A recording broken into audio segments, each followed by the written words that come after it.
لا حول ولا قوة إلا بالله العلي العظيم. أعوذ بالله السميع العليم من الشيطان الرجيم. بسم الله الرحمن الرحيم. الحمد لله الذي لا يبلغ مدحته القائلون ولا يحصي نعماءه العادون ولا يودي حقه المجتهدون الذي ليس لصفته حد محدود ولا نعت موجود ولا أجل ممدود فطر الخلائق بقدرته ونشر الرياح برحمته وابتدى بالصخور ميدان أرضه ثم الصلاة والسلام والتحية والإكرام على بشير النذير والسراج المنير حبيب إله العالمين أبي القاسم المصطفى محمد. اللهم صل على محمد محمد وعلى آله الطيبين الطاهرين المعصومين المظلومين الغر الميامين، لا سيما الإمام المبين بقية الله في الأرضين الحجة الثاني عشر الإمام المهدي المنتظر صلوات الله وسلامه عليه. أما بعد، فقد قال رسول الله صلى الله عليه وآله وسلم: إن الحسين مصباح الهدى وسفینۃ النجات. ایک صلوات پڑھیے محمد وآل محمد اما صلی علی محمد. عزیزان گرامی، محترم ناظرین، امام حسین کے عزاداروں، میں نے جس حدیث شریف کو آپ کے سامنے پڑھا، آپ کے سامنے تلاوت کیا، اس میں اللہ کا رسول اپنے نواسے کے بارے میں کہتا ہے کہ بے شک میرا حسین ہدایت کا چراغ ہے اور نجات کی کشتی ہے۔ میں نے آپ کے سامنے اسی حدیث کے ذیل میں یہ درخواست کیا کہ آپ ذرا اس حدیث پہ غور کریں، چونکہ یہ رسول کا کلام ہے، چونکہ یہ پیغمبر اکرم کا کلام ہے، اس کا کلام ہے جس سے بڑھ کر دنیا میں کوئی انسان نہیں، اس کا کلام ہے جس کو آخری نبی کہا گیا ہے، یہ اس کا کلام ہے جس کی تعریف خدا نے طرح طرح کے الفاظ سے کیا ہے، یہ اس کا کلام ہے جو بغیر وحی کی گفتگو نہیں کرتا ہے۔ تو عزیزان گرامی، ان ساری خصوصیات کے مد نظر اگر آپ اللہ کے رسول کی اس حدیث پر تھوڑا سا غور کریں گے تو آپ کو بہت ساری چیزیں اس حدیث سے نکال سکیں گے۔ میں آج ایک اور اشارہ کرنا چاہتا ہوں، اور یہ ایام ہیں جس میں زیادہ مصحف پڑھا جاتا ہے، تو بس ایک چھوٹی سی تمہید، اور میں نے آپ کے سامنے کہا کہ جناب نوح نے کشتی بنائی اور اس کو 3 منزلے کی بنائی، اور پھر آپ کے سامنے یہ عرض کیا کہ پہلے طبقے میں جناب نوح نے کیا کیا؟ اپنے آپ کو، خود کو اور اپنے چاہنے والوں کو رکھا، دوسرے طبقے میں کسی اور کو، تیسرے طبقے میں کسی اور کو۔ اب اس کے بارے میں مزید گفتگو نہیں کرنا چاہتا ہوں، میں آنا چاہتا ہوں ایک حدیث میں نے دیکھا جو سب سے کمزور مخلوق تھی اس زمانے کی، جس کو ہم کہتے ہیں چیونٹی، ٹھیک ہے؟ آپ کبھی سوچئے یہ چیونٹی، اب اگر جناب نوح اس کو سیکنڈ جو ہے منزلے میں رکھ دیتے تو پرندے اس کو جو ہے کھا لیتے تھے، اور اگر تھرڈ میں رکھ دیتے تھے تو بڑے بڑے جانور کچل دیتے تھے۔ اب جناب نوح کو تو حکم ہے کہ اس کو سوار کر رو، کشتی میں لے جاؤ، قرآن کا ڈائریکٹ فرمان تھا، آج قرآن میں ہم یہ پڑھتے ہیں۔ تو جناب نوح نے کیا کیا، اس کو اپنے ہتھیلی پہ رکھا۔ آپ دیکھیے جو سب سے کمزور ہے اس کو کیا کیا، اس کو اتنا بلند مرتبہ دیا، اتنا بلند مرتبہ دیا کہ اپنے ہاتھ میں رکھا، پہلے طبقے میں رکھا، ہے نا۔ تو آپ یہ جو مثال میں نے آپ کے سامنے، ہمارے پاس حدیث میں آیا ہے، اسے ایک بات پتہ چلتی ہے، کشتی اہل بیت بھی جو سب سے کمزور ہوتا ہے، سب سے پہلے مدد بھی اسی کو پہنچتی ہے۔ آپ یاد رکھیے گا۔ اب میں آپ کے سامنے تاریخ سے پورا اشرا اسی پہ پڑھ سکتا ہوں کہ اہل بیت نے ہمیشہ جو ہے، کیوں کر جو ہے، ہمیشہ جو ہے سب سے مظلوموں کی سب سے پہلے فریاد رسی کی ہے۔ اب میں چونکہ امام حسین کے بارے میں پڑھ رہا ہوں، اسی لیے میں تاریخ سے ایک مثال امام حسین کی لے آتا ہوں۔ دارالسلام میں محدث نوری نے ایک واقعہ لکھا۔ آپ دیکھیے کہ اہل بیت علیہ السلام ہمیشہ جو ہے کمزوروں پر، مظلوموں کے ساتھ کس طرح جو ہے حسن سلوک کرتے تھے، ان کی فریاد رسی کرتے تھے، ان کی حاجت روائی کرتے تھے، ان کا دھیان رکھتے تھے۔ اسی لیے آپ دیکھیے اس طرح کے آپ کو بے شمار واقعات آپ کو اہل بیت کی تاریخ میں ملے گا۔ انہوں نے لکھا کہ ایک شخص عبد الرحیم نام کا، وہ ایران کے ایک شہر سے حج کرنے کے لیے گیا، حج کرنے کے لیے وہاں سے گیا۔ اب آپ سوچئے ایران شہر ہے، ایران کے کسی شہر سے، اچھا ایک زمانہ تھا جب حج کرنے کے لیے تو فلائٹ ہوتی نہیں تھی، اور محدث نوری کا زمانہ کہاں، ہوائی جہاز ہوتی ہے، اگر رہا بھی ہوگا تو بہت چونکہ ریئر تھا، اس لیے اس کا ہر آدمی افورڈ نہیں کر سکتا تھا۔ تو میں تو اس زمانے کے بارے میں دقیق تاریخ نہیں جانتا ہوں کہ جہاز کس سال سے اڑنا پرواز، اور آج تو ایک انڈسٹری ہے پوری۔ تو وہ کشتی سے، پہلے بمبئی سے بھی کشتی جاتی تھی حج کرنے کے لیے، آج جو ہے بڑے بڑے جہاز جاتے تھے یہی بمبئی سے۔ تو وہ جو ہے حاج عبد الرحیم یہ جو ہے گئے، کہاں، حج پہ، کشتی سے حج پہ گئے۔ حج سے جب فارغ ہوئے تو پلٹ کر آ رہے تھے اپنے شہر میں۔ اب ظاہر سی بات ہے، دیکھیے اگر آپ تھوڑی سی معلومات رکھتے ہو تو یہ جو پانی کا جہاز چلتا ہے نا، اس کا بہت دار و مدار ہواؤں کے اوپر ہوتا ہے۔ جدھر ہوا چل رہی ہو، اگر اسی سمت میں جانا تو بڑی تیزی سے جا سکتے ہیں، لیکن اگر مخالف سمت میں جانا، ادھر ہوا چل رہی ہے اس رخ پر پشچم کی طرف اور آپ کو جانا ہے پورب کی طرف، تو آپ کو جہاز کی سپیڈ جو ہے وہ خود بخود کم ہوتا ہے، وہ آپ کا بس نہیں چلتا۔ وہ طاقت، خدائی طاقت کے سامنے کسی کی طاقت چل کیسے سکتی ہے؟ ایک صلوات پڑھی ہے محمد وآل محمد پر، اللہ محمد۔ یاد رکھیے خدائی طاقت جو ہوتی ہے اس کے سامنے کسی کا بس نہیں چلتا۔ بہرحال یہ لوگ کہتے ہیں وہاں چلے، وہاں سے کشتی سے، اور ایک لمبا دن ہوتا گیا اسی پریشانی کی بنا پر۔ ہم تو چل رہے ہیں لیکن کبھی مخالف سمت آ جا رہی ہے، کبھی جو ہے دریا میں تھقیانی ہے، اور تو ایک جگہ لنگر کر لیتا ہے۔ یہاں تک کہ اس جہاز میں ہمارا جو ہے، اس جو ہے سفر میں ہمارا جہاز میں آذوقہ ختم ہو گیا۔ ہمارے پاس جو زیادہ سفر تھا، اب اتنا مہینہ 2 مہینہ لگے گا اور آپ کو سفر کرنا ہے، تو ہمارے پاس اناج ختم ہو گیا۔ تو دھیرے دھیرے سب نے شکایت کی ملا سے، کیپٹن سے، کہ بھئی یہ دیکھو اس طرح کے حالات ہیں۔ آپ غور کیجئے گا، میں یہ مثال کس بات پہ دے رہا ہوں، اہل بیت کی کشتی جو سب سے کمزور ہوتا ہے، سب سے پہلی نظر اس پر پڑتی ہے، یاد رکھیے گا۔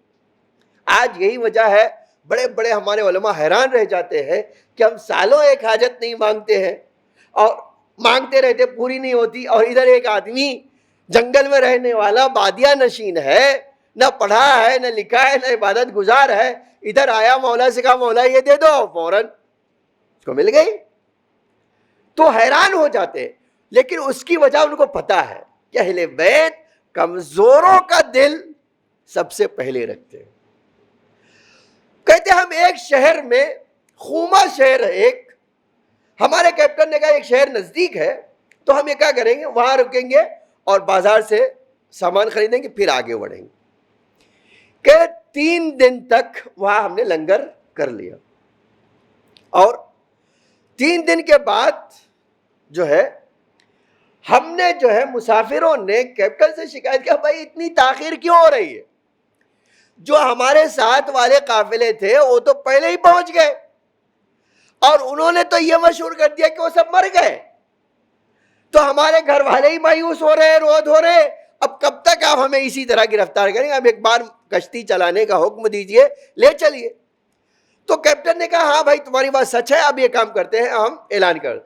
تو اس نے اعلان کروایا کہ بھائی دیکھو فلاں دن کشتی روانہ ہونے والی ہے، اب جلدی جلدی خریداری کرو، پلٹ کر آ جاؤ.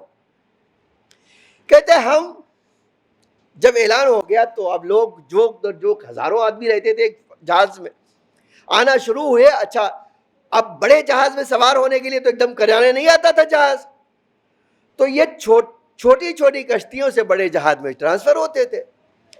کہتے اسی طرح ہم جو ہے مسافر آنے لگے اور چھوٹی کشتیوں میں بیٹھ کے بڑی کشتی میں جو بڑے جہاز میں سوار ہونے لگے، یہاں تک کہ اب وقت ہوا یہ جہاز چھوٹنے کا، اور دیکھ رہے ساحل پہ ابھی بھی کچھ لوگ کھڑے ہیں چھوٹی کشتی کے انتظار میں.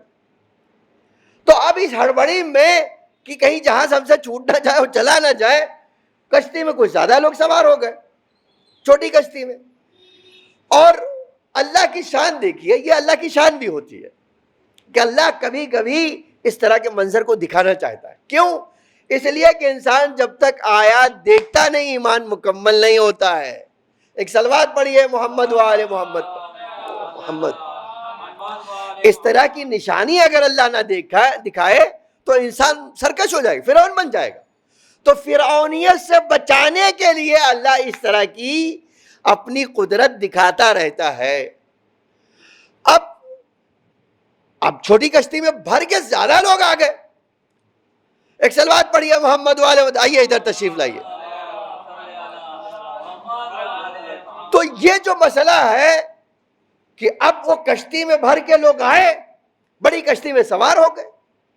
اب یہ جو بڑی کشتی میں سوار ہوئے تو ایک بار دو بار، کہتے ایک چھوٹی کشتی جس میں ایک سید جو ہے سید حسین جو ہے وہ بھی حج سے ہمارے ساتھ آئے تھے، دیکھا وہ ساحل پہ کھڑے ہیں اور آخری کشتی پہ بیٹھے ہو، اور ان کے ساتھ دوسرے. اچھا سارے لوگ سید حسین کو جانتے تھے.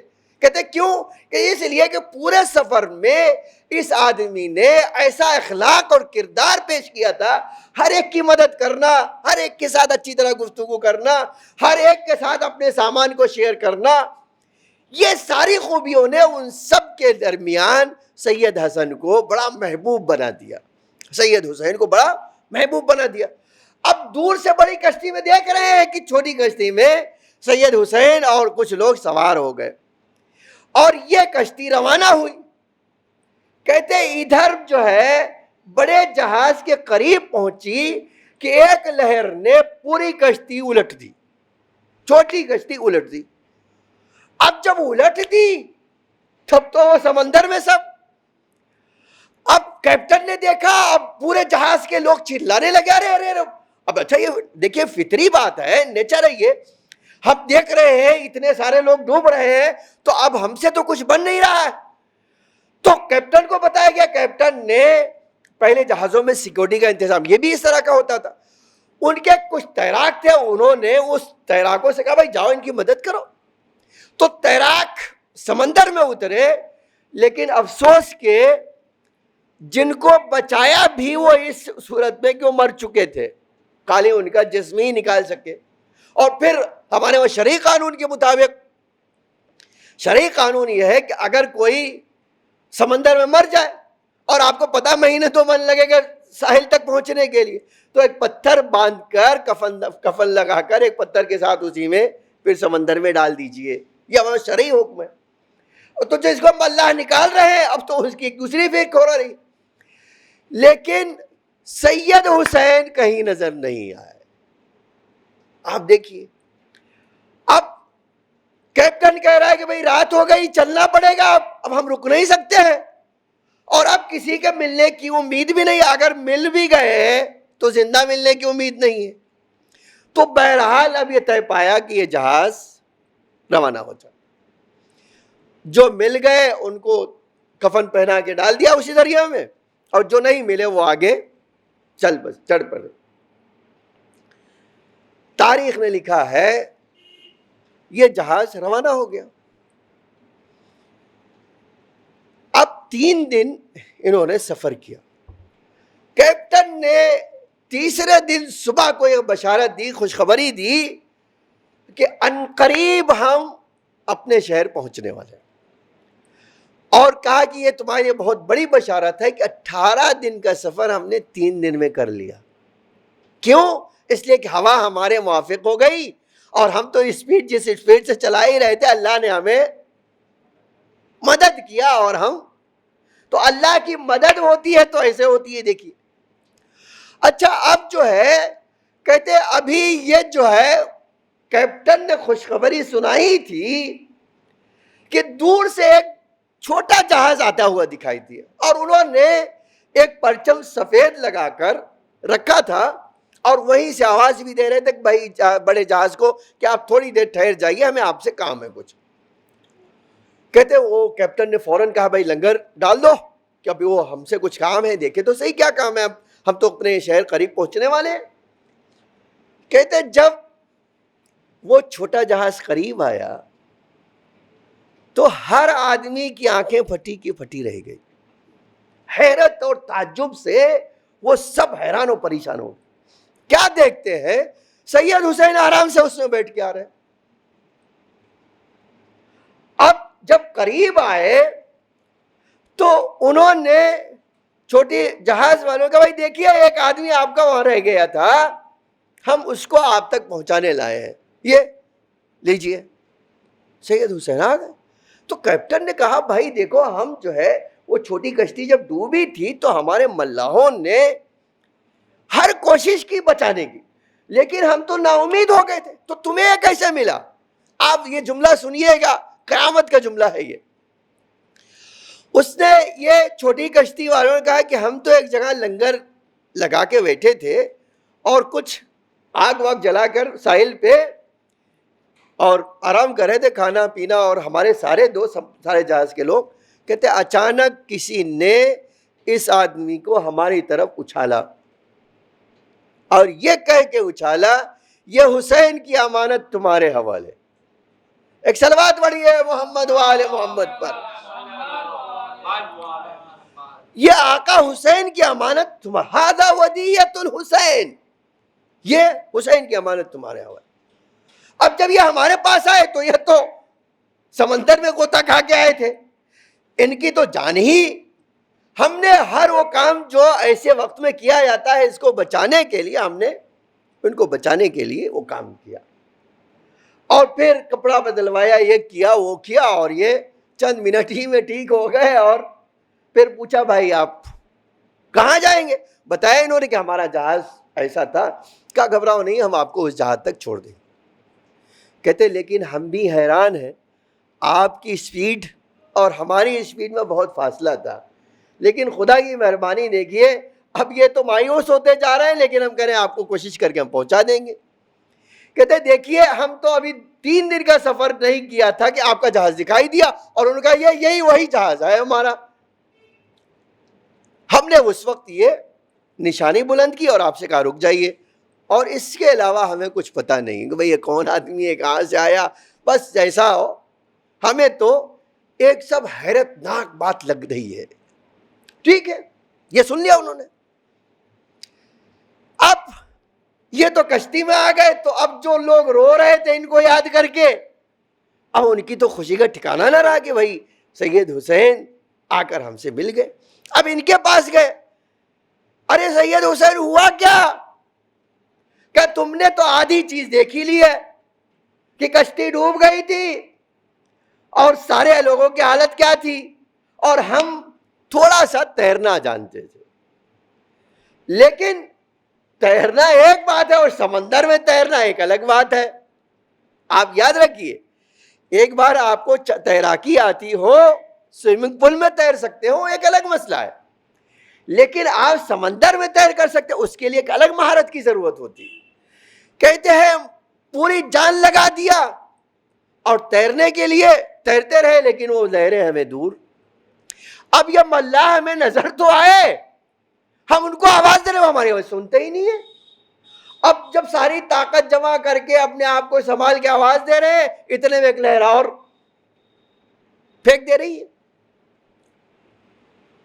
اب تو جو ہے تھوڑا اور دور ہو گئے، کہتے پھر دوسری بار پوری طاقت جمع کی کہ تیر کے ہم پہنچ جائیں۔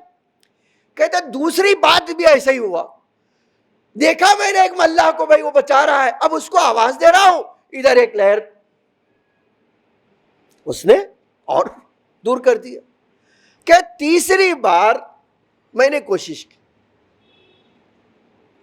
آواز پوری طاقت جمع کر کے، ویسے ہی تیر کے حالت خراب ہو چکی تھی، اب پھر سے جمع کیا اور اس کے بعد پھر سے آواز دیا، لیکن مجھے دکھائی دے رہا تھا، رات کی تاریکی بڑھ رہی تھی، تمہارا جہاز ہم سے دور ہو رہا تھا اور ملاح بھی ایک ایک کر کے سوار ہو رہے تھے۔ تیسری بار میں نے سوچا ایک بار اور اپنی طاقت جمع کر کے میں یہ کام کر دوں، بس ایک نقطہ کی طرف لانا ہو اور بات مکمل کر لیں۔ میں نے روایت وہ کہتے ہیں کہ خدا کی قسم تیسری بار میں نے پوری طاقت جمع کر کے آواز دیا، لیکن میری آواز صدا بہ صحرا ہو گئی، ہوا مخالف ادھر، اور کمزوری ویسے ہی طاری ہو چکی تھی، تیر کے ویسے ہی خستہ ہو چکا تھا، سمندر کا پانی کئی لیٹر پی چکا تھا۔ اب ایسی صورت میں آخری بار میں نے کوشش کی، لیکن تمہیں کیا بتاؤں کہ جب کوشش کیا تو دیکھا آپ تو دور اور چلے گئے۔ کہا ایک بار لہر نے پھر سے ڈبویا تو کربلا کا رخ کیا، کربلا کا رخ کیا۔ یہ مجھے آپ کے سامنے یوں ہی نہیں، رسول اللہ نے فرما دیا میرا حسین ہدایت کا چراغ ہے، کشتی نجات، میرا حسین کشتی نجات ہے۔ کہا خدا کی قسم، ایک بار مولا کو مخاطب کیا، مولا میرے بچے انتظار کر رہے ہیں، اے میرے آقا حج کا سفر کر کے سارے لوگ اپنے گھروں کو پہنچ چکے ہیں اور میرے بچے بھی انتظار کر رہے ہیں، مولا کیا میرے بچوں کو یتیم ہونے کی خبر ملے گی؟ نہ میری لاش، نہ میرا آتا پتا، اے میرے مولا مجھے بچا دو۔ کہتے خدا کی قسم آخری جو ہے الفاظ میں نے کہے اور دریا میں ایک بار اور ڈبویا، اس کے بعد مجھے نہیں پتا کہ میرے ساتھ کیا ہوا۔ اب جب ہوش میں آیا تو ان ملاحوں کے درمیان جو کشتی پہ لائے ہیں مجھے، ان کے درمیان پایا، اور تم نے سنا کہ جب مجھے باہر نکال کر ان کے درمیان پھینکا گیا تو ایک جملہ کہا گیا یہ حسین کی امانت ہے۔ اب ایک جملہ تو کہنے کو بنتا ہے نا، اگر کائنات میں حسین کی امانت ہوگی تو ہر چیز اس کی حفاظت کرتی ہوئی نظر آئے گی، اس کو تباہ و برباد نہیں کر سکتی ہے۔ ایک صلوات پڑھیے محمد و آل محمد پر۔ یہ ہے رسول اللہ کا وہ فلسفہ جس میں اللہ کا رسول کہہ رہا ہے میرا حسین ہدایت کا چراغ ہے، نجات کی کشتی ہے۔ اور کربلا عزیزان گرامی، اس چراغ کو جہاں امام حسین نے ساری دنیا کو جہاں سے ہدایت کا نور ارسال کیا، وہ زمین کربلا کی زمین۔ کبھی آپ سوچئے اپنی اولاد کو قربان کرنا، یہ دنیا میں کسی انسان کے لیے ہم خالی تاریخ میں پڑھتے ہیں، یہ جملہ خالی تاریخ میں پڑھتے ہیں کہ جناب ابراہیم اسماعیل کو لے کر گئے اور ذبح نہیں ہوئے جناب اسماعیل، اور ان کی ماں سے شیطان نے کہہ دیا تمہیں پتہ ہے یہ بوڑھا کیا کر کے آ رہا ہے، یہ ابراہیم کر کے کیا آ رہا ہے تمہیں پتہ ہے؟ کہا نہیں مجھے نہیں پتا۔ کہا وہ بچے کو ذبح کرنے گیا، تو کہا نہیں تو شیطان ہے، تیری بات پہ بھروسہ نہیں مجھے۔ کہا اچھا میں شیطان ہوں، آئے گا اسماعیل تو دیکھ لینا اس کے گلے پہ نشان۔ میں کہہ رہا ہوں تم شیطان ہو نا، ہاں میں شیطان ہوں، لیکن آئے گا تمہارا اسماعیل تو اس کے گلے پہ نشان دیکھ لینا تاکہ میری سچائی کا تمہیں علم ہو جائے۔ ٹھیک ہے، اب آپ ذرا سنیے، جناب اسماعیل آئے، بیٹے سے پوچھا ماں نے، کہا ماں وہ شیطان ہے تم کو بہکا رہا ہے۔ کہا ادھر آؤ، ماں تم آئی ہے نا، آؤ ادھر۔ آ گئے جناب اسماعیل، کہا گولا کھول، دیکھے تمہارا۔ اب خالی نشان دیکھا، بے ہوش ہو کے گر گئے۔ ہمارے پاس تاریخ ہے کہ پھر جناب ہاجرہ اٹھ نہیں سکیں، اسی پر ان کی موت آ گئی۔ اتنا غم ہوا کہ میرا بچے کو شہید کرنے گئے تھے، یہ باپ ہیں۔ اس کے باوجود کہ جناب ابراہیم نے کہا اللہ کا حکم تھا، یہ ایک ماں کا۔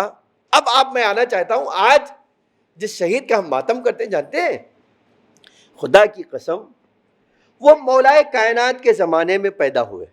بعض روایتیں کہتی ہیں کہ امام کے زمانے میں پیدا ہوئے، 3-4 سال پہلے شہادت کے وہ جناب علی اکبر پیدا ہوئے۔ بعض روایتیں کہتی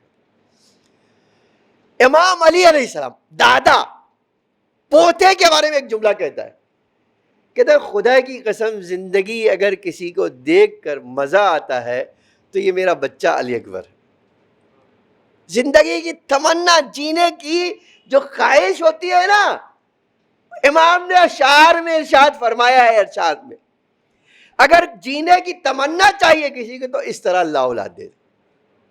ٹھیک ہے، اور پھر مولا حسین کے ایک جملہ اور سنا دوں آپ کو، یہ شہادت سے پہلے کی بات ہے، یہ تو شہادت کی پہلے کی بات ہے۔ تاریخ نے لکھا ہے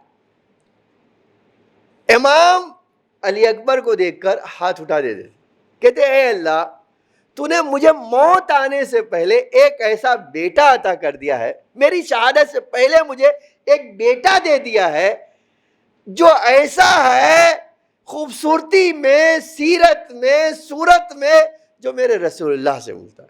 آپ کبھی سوچیں بھئی یہ کون سی بات ہے؟ اب ایک جملہ سناتا ہوں تاکہ آپ سوچئے کہ یہ کیسی بات تھی کہ میں اللہ کی حمد و ثنا کرتا ہوں کہ اللہ نے مجھے ایک ایسا بیٹا دیا جس کو دیکھ کر رسول اللہ یاد آتے۔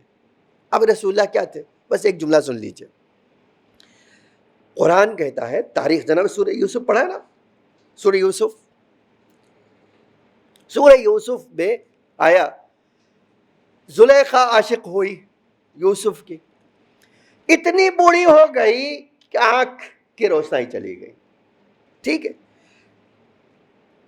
عصا لے کے چلتی تھی،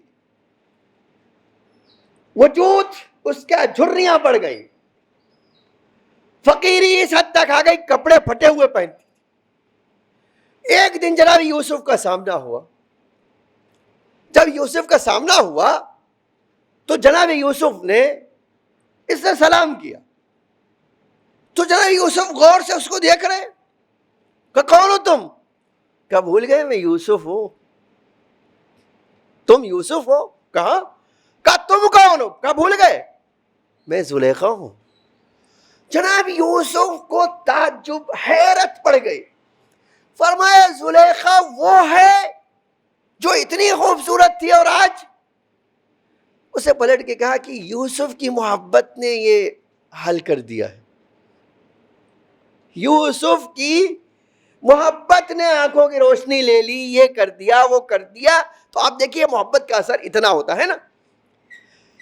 جناب یوسف نے مسکرا کر ایک جملہ کہہ دیا، فرمایا میرا حسن دیکھ کر یہ حال ہے تو محمد مصطفیٰ کا حسن دیکھو گی تو کیا تمہارا حال ہوگا؟ ایک صلوات پڑھی ہے محمد و آل محمد پر۔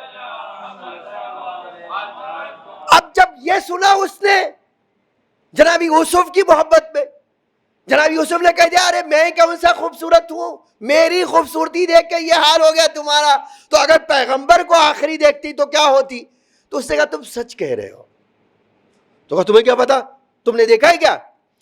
کہا تمہاری اس تعریف سے میرے دل میں محمد کی محبت پیدا ہوگی، تو اس میرے دل میں تمہاری تعریف سے جو عشق پیدا ہوا ہے اس سے اندازہ ہوتا ہے کہ تم سے کئی گنا خوبصورت ہوں گے۔ جانتے ہیں کیا ہوا؟ جبریل نازل آئے، جبریل آ گئے، یوسف اب تک جو ہے جو کچھ اس نے کیا وہ کیا، لیکن اب اس کے دل میں چونکہ محمد مصطفیٰ کی محبت پیدا ہو گئی، اس لیے اب اس کی جوانی بھی پلٹے گی اور آپ کو شادی بھی کرنا پڑے گا۔ تو اب ایک جملہ میں نے اتنا تمہید بانے کے کہا، اس کا مطلب ہے کہ جب رسول اللہ کا جمال اتنا ہے کہ محبت پیدا ہو جائے تو جوانی پلٹ سکتی ہے، اگر اللہ کسی کو ایسی اولاد دے دے تو اس کی محبت کیسے انسان کے دل میں پیدا ہو، آپ سوچ سکتے ہیں؟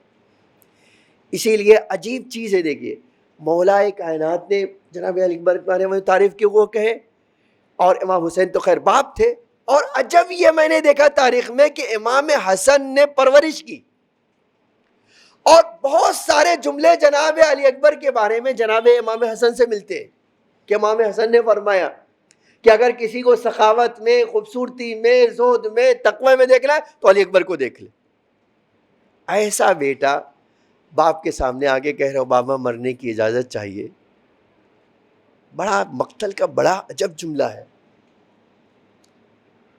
امام جیسے ہی کہا کہ علی اکبر نے کہ بابا مجھے مرنے کی اجازت چاہیے، تاریخ کہتی ہے مولا اب تک کسی نے امام کے رونے کی آواز نہیں سنی تھی، لیکن جیسے ہی یہ کہا بلند آواز سے امام نے گریہ شروع کیا، بکا بکان شدیدہ، امام زور سے رونے لگے، بلند آواز سے رونے لگے۔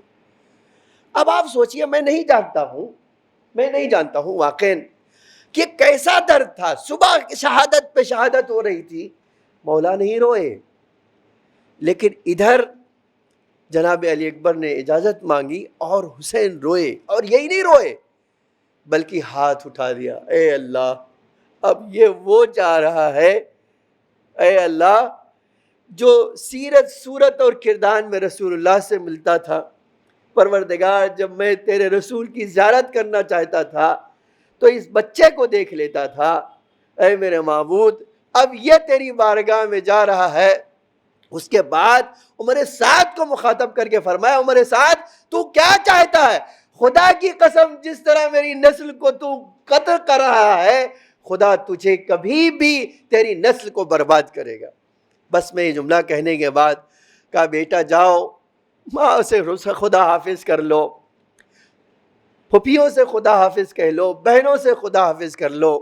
علی اکبر آئے، میں نے آج یہ روایت دیکھی، امام سجاد کہتے ہیں کہ ایک بار میرا بھائی علی میرے جو سرانے آیا تو میں بے ہوش تھا، لیکن میں نے آہستہ آہستہ جب اپنے پیروں پر کسی کے ہاتھ کا محسوس کیا تو میں ہوش میں آیا، تو ایک بار کیا دیکھتا ہوں میرا بھائی علی میرے جو ہے پیروں سے اپنا چہرہ مل رہا ہے۔ ایک بار میں نے پوچھا بھیا علی کیا کر رہے ہو؟ کہا بھائی میں آیا ہوں اپنے باپ کی تنہائی کو بتانے کے لیے، بھیا سب شہید ہو گئے، اب میرے اور بابا کے علاوہ کوئی باقی نہ رہا، میں آیا ہوں اجازت لینے کے لیے، تم سے خدا حافظ کہنے کے لیے۔ ایک بار امام سجاد نے فرمایا بھیا اگر کوئی نہیں ہے میں مدد نہیں کر سکتا ہوں تو جاؤ مقتل میں بابا کی مدد کرو۔ وہاں سے رخصت ہوئے امام سجاد سے رخصت ہوئے تو ایک بار پھوپھی اماں کے سامنے آئے، اے پھوپھی اماں مجھے مرنے کی اجازت دیجئے، اے پھوپھی اماں مجھے رخصت کیجئے۔ ایک بار بیوی نے سر سے پیر تک دیکھا اور ایک جملہ فرمایا، علی اکبر 18 سال، ارے کوئی پالتا ہے، ایک دن آئے گا جوان اور کہے گا اے پھوپھی اماں مجھے مرنے کی اجازت دیجئے۔ اے علی اکبر یہ کیسا سوال ہے بیٹا؟ ارے ارباب اعزاز، ارے یہ جملہ سننا تھا۔ ایک بار علی اکبر آگے بڑھے، پھوپھی اماں اچھا آپ مجھے مرنے کی اجازت نہ دیجئے، میرے ایک سوال کا جواب دے دیجئے۔ کہا بیٹا سوال پوچھو۔ کہا پھوپھی اماں دادی قیامت میں سامنے کھڑے ہو کر کہیں گی اے زینب ارے میرا حسین کربلا میں تنہا تھا، تو نے علی اکبر کو جانے نہ دیا، تو آپ کیا جواب دیں گی؟ آواز دیا بیٹا اگر تیری شہادت سے میرا ماجایا بن جاتا ہے اے علی اکبر میں تجھے اجازت دیتی ہوں۔ اس کے بعد ارباب اعزاز آپ ذرا تصور کیے، کہا بیٹا میں نے تو تجھے پالا ہے لیکن ماں تو تیری علی لیلا ہے نا، جا بیٹا مجھ سے رخصت لے لو۔ لو ارباب اعزاز ماں سے رخصت ہوئے، بہنوں سے رخصت ہوئے۔ ایک جملہ میں نے مقتل میں دیکھا، راوی کہتا ہے ایک بار پردہ اٹھتا تھا خیمے کا اور پردہ گرتا تھا۔ اب میری سمجھ میں نہیں آتا کہ یہ ماجرا کیا ہے۔ ہمارے ذاکروں نے لکھا ایک 4 سالہ بہن سکینہ جیسے باہر نکلنا چاہتی تھی پیروں کو پکڑ لیتی تھی، بھیا میدان میں نہ جاؤ، اے بھیا ہم سے ہمیں چھوڑ کر میدان میں نہ جاؤ۔ علی اکبر واپس آ جاتے تھے، بہن اپنے آپ کو سنبھالو، اے بہن ارے ہمارا بابا تنہا ہے، ہمارے بابا کی غربت پر رحم کرو۔ ارباب اعزاز علی اکبر نکلے، لیکن راوی کہتا ہے میں نے اس طرح رونے کی آواز اس کے پہلے نہیں سنی تھی۔ ارے علی اکبر نکلے تو ایسے نکلے جیسے کسی گھر سے جنازہ نکلتا ہو اور پورا گھر رو رہا ہو۔ ارباب اعزاز ایک بار علی اکبر ماں سے رخصت ہو کر، سیلانیوں سے رخصت ہو کر ایک بار بابا کی خدمت میں آئے، بابا میں نے اجازت طلب کر لی، بابا مجھے رخصت کرو۔ ایک بار حسین نے مقتل کا بڑا عجب جملہ ہے، علی کی تلوار دیا، کپڑا علی کا پہنایا، امامہ رسول اللہ کا سر پہ رکھا، گھوڑا دیا، جاؤ بیٹا خدا حافظ، جاؤ بیٹا خدا حافظ۔ اب علی اکبر چلے، تاریخ نے عجب جملہ لکھا ہے، علی اکبر چلے، تھوڑی دور چلے ہوں گے کہ ایک بار کسی کے گرنے کی آواز سنی تو مڑ کر دیکھا، کیا دیکھا؟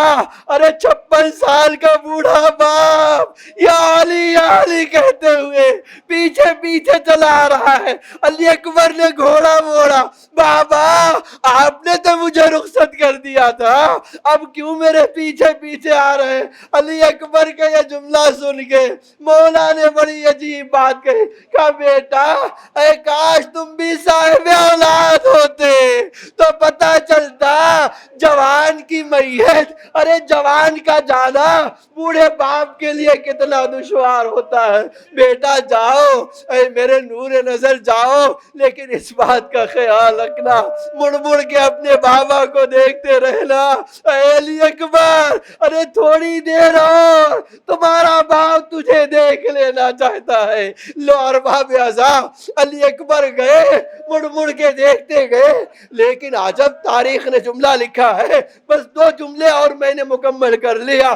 تاریخ کہتی ہے، علامہ مجلسی نے لکھا ہے 120 ملعونوں کو جہنم واصل کر کے گھوڑا دوڑا کر باپ کی خدمت میں آئے، ایک عجب سوال کیا، کہا بابا بہت پیاس لگی ہوئی ہے، زخم کے نشان بھی ہے بابا، اور یہ اسلحے جسم کے اوپر سنگینی محسوس کر رہے، اگر ایک گھونٹ پانی مل جاتا تو ان دشمنوں کو دکھاتا۔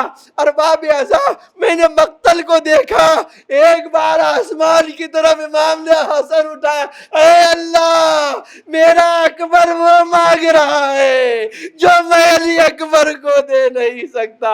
یہ کہنے کے بعد ایک بار فرمایا، بیٹا آؤ اپنی زبان میرے دہن میں دے دو۔